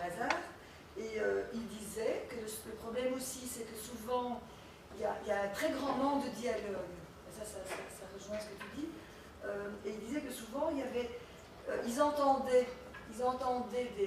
des morceaux de phrases, ils entendaient des choses dans les cérémonies, de mariage, de différentes cérémonies religieuses, mais que souvent les adultes ne revenaient pas avec une parole qui recentrait certains propos ou qui débriefait, ou en tout cas qui remettait à la juste place les propos qui avaient été dits et déformés. Déformés parce que mal entendu ou parce que c'était passé de bouche à oreille et que ça avait été complètement déformé. Et donc, il y a la connaissance aussi du religieux, en fait, qui n'est plus... Il y a la connaissance du religieux, mais on ne peut pas non plus imposer à tout un chacun de devenir un spécialiste de sciences islamiques pour pouvoir gérer des jeunes aujourd'hui. Il ne faut pas rire non plus. Donc, mais même, moi je pense que simplement, en amont, le fait... bon, évidemment, c'est mieux si on a des personnes ressources aussi qui peuvent aider, mais en amont de tout ça, le fait de prendre au sérieux les jeunes et de dire, ok, même si on ne partage pas du tout, mais qu'est-ce que tu es en train de dire? Essayez de comprendre, essayez de pouvoir et introduire ne serait-ce que des germes de doute. Mais tiens, tu dis ça, mais tu sais ce que ça veut dire quoi pour toi? Et donc commencer, et donc plutôt que de venir avec une imposition de nouveau, moi je sais mieux que toi et je vais te dire que, non, être très modeste, mais au moins instiller le doute que c'est peut-être pas aussi simple et peut-être et alors donner des pistes pour qu'il ait lui-même cherché ailleurs, parce que c'est trop, en fait c'est contre-productif de leur donner tout fait des réponses ou de leur dire comment ils doivent penser. Ils n'en veulent pas, les jeunes, de ça. Et en plus, ils sont en général dans une attitude, on pourrait dire, d'opposition à tout ce qui est institutionnel, etc. Donc ça ne marchera pas. Par contre, le fait de leur faire confiance et de leur dire « va voir toi-même », va un peu voir, ou bien suggérer un bouquin ou dire « tiens, voilà, il y en a 2, 3, là, ils ont l'air de dire des choses différentes, regarde un peu ». Et donc, et qui mature.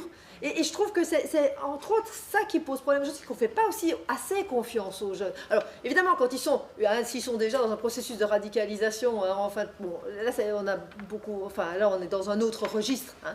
Mais avec beaucoup de jeunes qui viennent avec des attitudes de provoque, parce que c'est le propre de l'adolescence, qu'on soit musulman ou pas musulman, quand on est ado, on provoque. Et donc on vient avec des phrases comme ça, juste pour embêter l'autre, pour voir comment il va réagir, pour voir comment... Mais alors, ok, tu dis ça, ah ok, mais pouvoir ne pas se laisser impressionner par ce genre de show, finalement, que des jeunes nous sont en train de nous faire, et je pense que là déjà, il y aurait, voilà, au moins, alors c'est vrai que le recadrer les propos ou instiller des questions, etc., le fait même de questionner, je me rends compte que, paradoxalement, dans nos sociétés, c'est quelque chose qu'on a oublié. Hein. Tout comme on est dans le fond, enfin, c'est Daniel Hervieux-Léger qui dit dans le fond, on est dans des sociétés qui avons perdu la mémoire. Donc non seulement on perd la mémoire de nos héritages, et d'où la connaissance aussi de textes religieux, etc., où on cite juste des trucs, parce que de toute façon tout est sur Internet, hein, il suffit de cliquer et on va retrouver la phrase, enfin voilà, mais c'est un peu ça.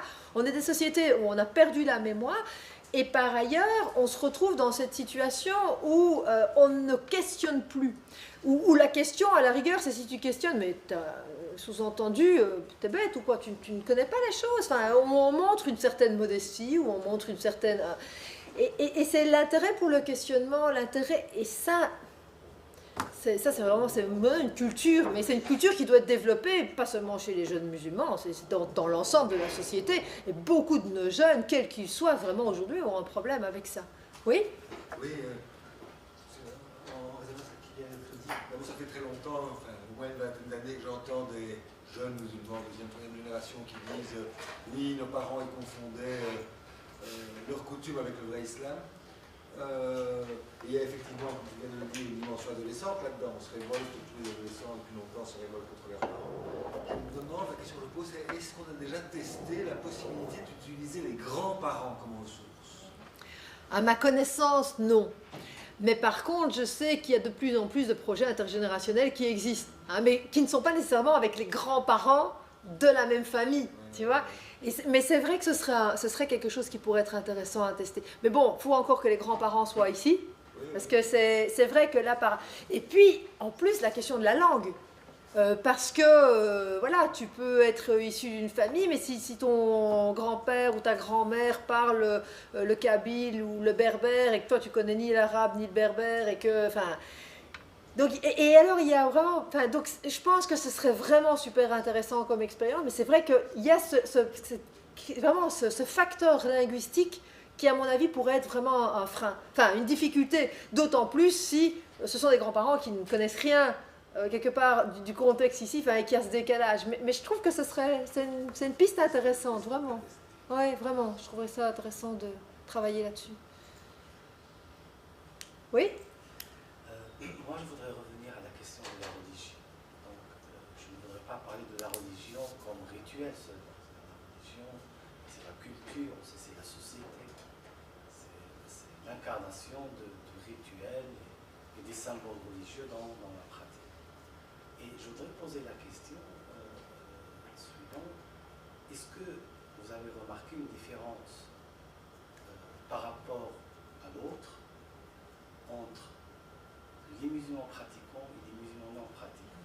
Je dis ça parce qu'il y a deux études sociologiques, une aux Pays-Bas, qui a trouvé que plus les jeunes musulmans sont pratiquants, moins ils s'identifient comme hollandais et moins ils perçoivent les non-musulmans comme compatriotes. La deuxième étude sur les Marocains en Espagne, à Madrid, qui a trouvé que entre l'arrivée des immigrés à Madrid et leur transformation vers plus de religiosité, vers plus de pratique, plus de normativité, il se passe vraiment que quelques années. Donc, au bout d'une période de 5 à 10 ans, ces jeunes deviennent de plus en plus musulmans, entre guillemets, de plus en plus pratiquants, et moins en moins en relation avec leur société, donc avec l'autre. Donc, pour revenir à la question, donc est-ce que la religiosité ou bien la pratique ne contribue pas au malaise du vivre ensemble? Alors, ça c'est une question chaude. Merci pour l'interpellation, je ne connaissais pas ces recherches, donc je serais intéressée d'avoir les références. Alors, je ne peux pas en parler, je ne peux pas répondre à ceci par rapport à cette recherche-ci. Mais je peux tenter d'y répondre à partir d'expériences forgées depuis plus de 15 ans de terrain. En fait, toute la question est de savoir quel jeune pratiquant, et pratiquant quoi? Pratiquant l'islam, mais quel islam? Si on dit, parce que pour moi, être pratiquant et être de tendance peut-être soufi, ou de tendance salafi, ou de tendance frériste, ou de tendance, en fonction des sensibilités, le rapport à la société d'accueil ne sera pas du tout le même. Donc ce n'est pas une question de foi ou une question de pratique religieuse pour moi, c'est plus une question de savoir dans quel type de sensibilité religieuse je m'inscris, qui elle-même a un rapport différencié par rapport au contexte, hein, et qui peut être encore variable au sein de chacune des tendances, mais qui est distinct. Et donc, je peux comprendre, pour moi, mais à voir, mais a priori, par exemple, dire des jeunes pratiquants, plus ils sont pratiquants, moins ils s'identifient à la société environnante, oui, est tout à fait plausible dans certaines conditions, dans certains types de mouvements ou de milieux influencés par tel ou tel mouvement qui, effectivement, peuvent prôner soit un repli de la société, hein, un certain nombre de mouvements salafistes, piétistes qui ne se mettent pas en opposition par la société, mais qui finalement n'ont aucun intérêt à vivre avec des non-musulmans et vivent juste dans un entre-soi très clos, et puis voilà. Et puis on peut avoir aussi des jeunes pratiquants qui disent promouvoir la citoyenneté, etc., mais qui de facto sont dans un hiatus entre leur discours citoyen, etc., puis dans leur pratique, finalement sont dans des relations plutôt instrumentales vis-à-vis de l'autre, mais pas dans des relations où vraiment on se donne la peine de s'ouvrir à l'autre pour avoir un enrichissement réciproque, hein, où évidemment on est convaincu de son identité qui est la meilleure et surtout pas se donner l'occasion de changer quoi que ce soit. Donc, et là, effectivement, de facto, en dépit des discours, la pratique pourra mener à ce genre d'attitude. Et puis, il pourrait y avoir des jeunes pratiquants fervents, etc., qui, parce qu'ils sont fervents, d'une certaine manière, ont envie de s'ouvrir à l'autre, parce que ce qui compte, c'est pas tellement, finalement, le fait d'avoir trouvé la vérité, c'est le fait qu'on est dans un cheminement vers la vérité, et que peut-être l'autre, qui est différent de moi, a quelque chose à m'apprendre aussi à cause de la commune humanité.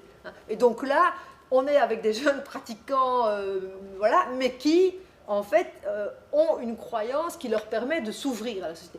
Et donc, pour moi, ce type de... je ne peux pas discuter de ce genre d'études si je ne sais pas sur quel panel ils ont travaillé, et sur quel type de quartier, et voilà. Alors, et donc, voilà. Je pense que c'est important de pouvoir distinguer. Oui ? On peut quand même se demander s'il n'y a pas certaines différences, non seulement des pratiquants et les non-pratiquants, mais entre les musulmans eux-mêmes, entre les chiites et les sunnites. Oui, mais alors là, c'est une dimension qu'on n'a pas du tout évoquée dans le rapport ici. Voilà, alors proportionnellement, il y a beaucoup moins de chiites en Belgique que de sunnites. Et là, je ne peux absolument pas me prononcer sur cette distinction-là, en particulier voilà, par rapport à cette recherche-ci. Ça, je ne pourrais pas dire. Est-ce que vous avez noté qu'il y a peut-être des profils de jeunes en fonction, je ne sais pas, de l'origine, du type de famille, type d'école socio-économique, que sais-je, qui ont plus de mal à appréhender l'autre, plus de soucis d'intégration entre guillemets, et des profils qui ressortent un peu? Alors, on n'a pas travaillé sur les profils ici, parce que dans la recherche bonnes pratiques, on ne cherchait vraiment que là où il y a des bonnes pratiques, et on essayait de les disséquer, donc ce n'était pas l'objet de cette recherche-ci. Après, voilà, il y a plein de facteurs qui peuvent avoir un impact sur la manière dont on va se posé en relation avec ou non avec la société environnante. Et c'est clair que il y a multiples facteurs. Il y a des facteurs socio-économiques, le type de quartier dans lequel on s'inscrit, est-ce que c'est mixte, c'est pas mixte, le fait de savoir si on vient d'un milieu favorisé, défavorisé, qui vous permet de vous ouvrir et de sortir des murs ou pas des murs, le fait d'avoir accès à des bonnes écoles, pas des bonnes écoles. Parfois ça dépend simplement de la rencontre avec une personne qui peut être l'objet simplement d'un prof qui invite quelqu'un, puis tout d'un coup, paf, il y a des déclics qui se passent dans la tête d'un jeune qui va avoir pas du tout le même parcours que son voisin, vient du même type de famille, du même type de quartier, etc., etc. Donc il y a tellement de variables qui interviennent dans les parcours des jeunes mais après, c'est vrai qu'interviennent, on pourrait dire, dans les dynamiques de l'islam contemporain, et en particulier belge, c'est clair qu'il y a une diversité de courants, mais il y a une diversité de courants dont certains sont plus prégnants que d'autres. Et donc, par exemple, une manière, entre autres, par exemple, les courants soufis et les courants salafis ont pris vraiment un énorme ascendant, donc qui ont un rapport quand même différencié les uns des autres par rapport à la société, mais qui est encore différent, par exemple, de courants soufis qui sont très minoritaires en Belgique. Et donc, ou alors l'incidence d'Internet, où on va avoir accès à tel ou tel prédicateur et qui aura des discours soit tolérants, soit pas du tout tolérants et pas du tout... Et donc ça dépend de tellement de choses. Donc je n'ai pas à ce niveau-là, on a des parcours de vie qui sont vraiment très distincts. Par contre, ce sur quoi on peut commencer à travailler, c'est justement sur les processus de radicalisation, où de nouveau, là on voit qu'il y a énormément de facteurs potentiels qui peuvent jouer. Mais là, je veux dire, il y a beaucoup de recherches en cours sur cette question-là, parce que elle interpelle en particulier. Mais il faut vraiment parler de facteurs, c'est vraiment pouvoir se dire, tiens, est-ce que vraiment il y a un facteur pour le moment qui ressort ou plus, et pour le moment il n'y en a pas. Si ce n'est que par exemple, oui, alors on sent ce facteur de frustration, de malaise, etc. Mais donc de nouveau, si vous pouvez avoir deux individus qui ont le même niveau de frustration, et en fonction du fait que ça aura été cadré ou par cadré, eh bien, cadré, explicité, contextualisé, ce sentiment de frustration sera plus ou moins fort ou très fort. Et donc la rupture sera peut-être d'autant plus consommée dans certains... mais c'est vraiment... Cette question de hiérarchisation est vraiment très très difficile. Est-ce que dans les projets que vous avez pu voir, il y en a un qui traitait de... Alors je reviens un petit peu en arrière, Benoît Galland en 2002 a fait une étude, je pense, au niveau scolaire à Bruxelles, sur les facteurs qui favorisaient l'adoption de croyances, favorisant elle-même l'utilisation de la violence. Et dans les différents facteurs qu'il avait étudiés, il y avait notamment le milieu socio-économique, l'appartenance ethnique, je pense que les croyances religieuses en faisaient partie, et un des facteurs qui était la discrimination. Et l'étude, il faudrait que je la lise intégralement, mais ce que j'ai cru bien comprendre là-dedans, c'est qu'en fait c'était le facteur de la discrimination, le ressenti de la discrimination, qui favorisait en fait l'adoption des croyances, favorisant en fait le recours à la violence. Je ne sais pas si tout le monde a compris. Voilà.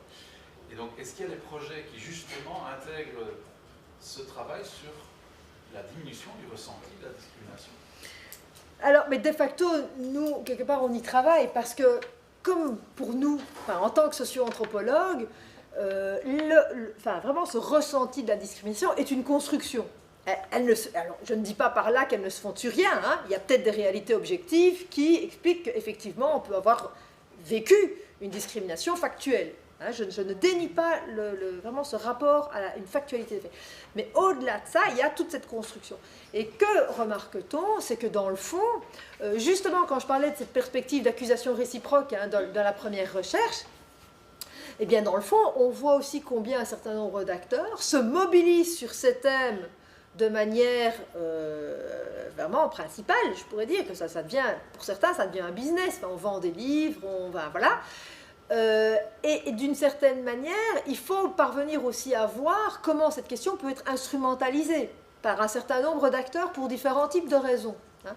Entre autres, par exemple, cette discrimination, on peut certains acteurs vont avoir par exemple tendance à l'accentuer, en disant mais vous voyez bien que dans le fond on ne veut pas de vous dans cette société, hein, on est en train par exemple, hein, vous voyez bien, on ne vous autorise pas le foulard, hein, on finit par croire que les femmes ne peuvent même pas porter de foulard en rue, hein, parce que hein, on entend tellement de choses qu'on ne contextualise pas du tout, ou bien ah mais vous savez, hein, là maintenant on vous demande tout le temps de relever vos jupes, enfin moi j'ai jamais entendu ça, mais on vous demande de relever vos jupes. Enfin oui, dans certaines écoles, quand certaines filles avaient des jupes très longues, on se disait, mais tiens, est-ce qu'elles sont pas... Bon, ça a pu arriver, mais comme si toute la société, de nouveau, hein, on met tout le monde dans le même sac, toute la société est en train d'imposer, de relever les jupes, et vous allez voir, enfin finalement...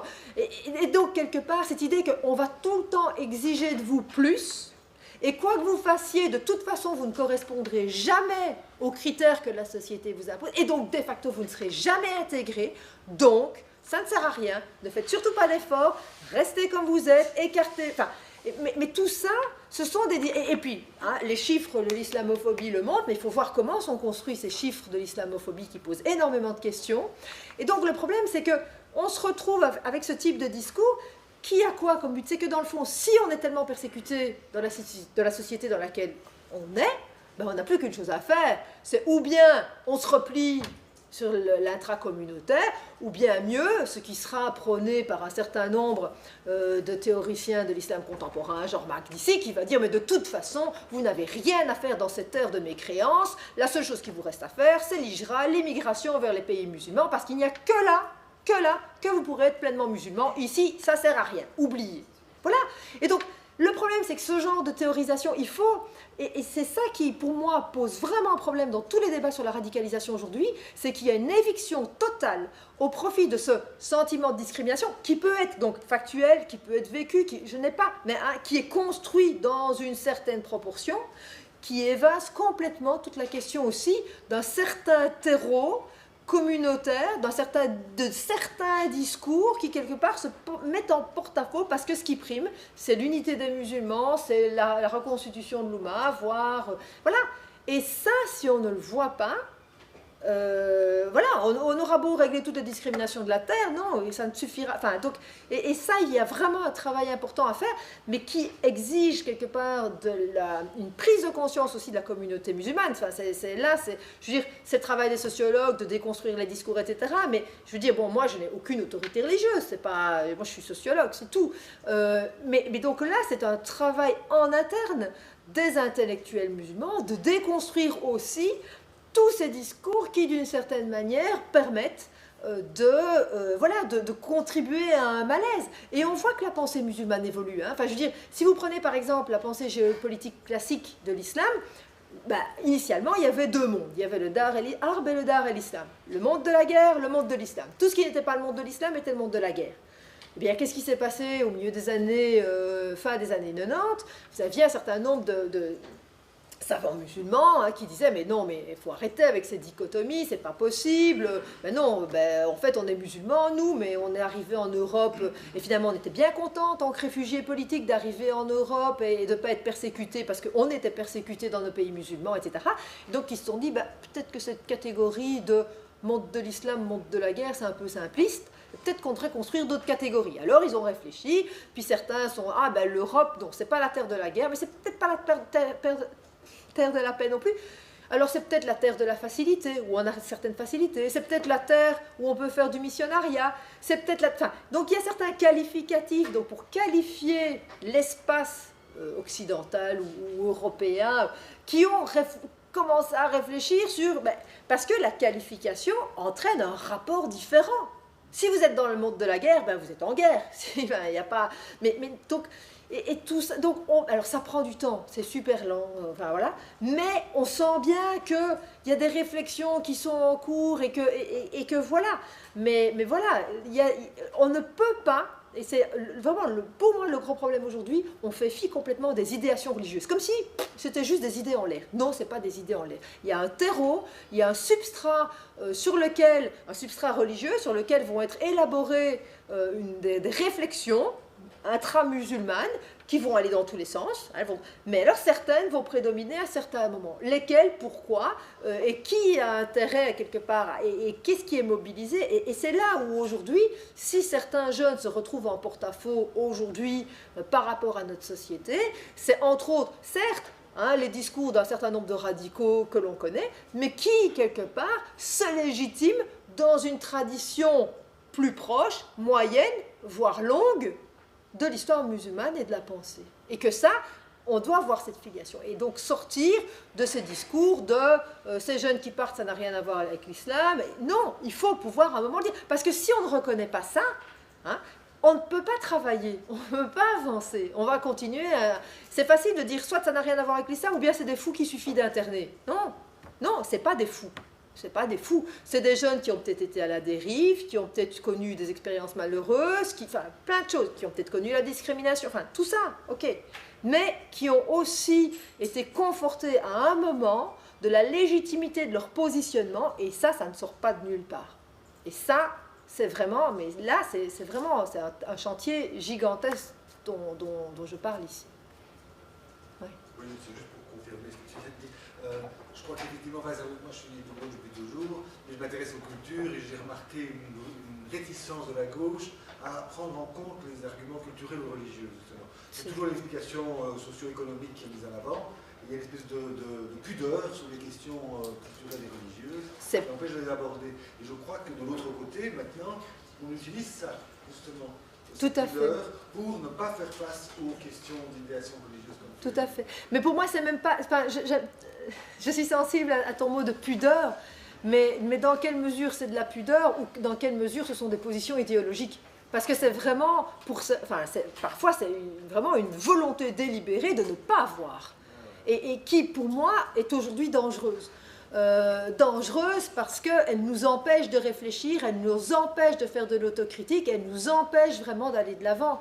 Et voilà. Et donc là, c'est vrai que j'ai un très très gros malaise parce que, entre autres, on l'a vu depuis les attentats de Paris, j'ai été très mal à l'aise par tout ce qui a circulé dans les médias. Oui, parce que là, sur cet aspect-là... D'autres aspects? Non? Bien. Grand merci vraiment pour ces questions super intéressantes et voilà, bonne continuation à tous dans vos réflexions. Donc, il y a quelques rapports disponibles, peut-être on a encore quelques-uns ici, on n'a que ceux-ci? On n'a que ceux-ci, mais donc ils sont disponibles sous l'onglet publications si vous allez sur le site de la Fondation Roi Baudouin et il y a même moyen, si vous vous adressez à eux, qu'ils vous l'envoient par la poste. Donc soit vous le downloadez sur votre ordi, soit vous le faites parvenir, imprimer chez eux. Voilà, merci beaucoup.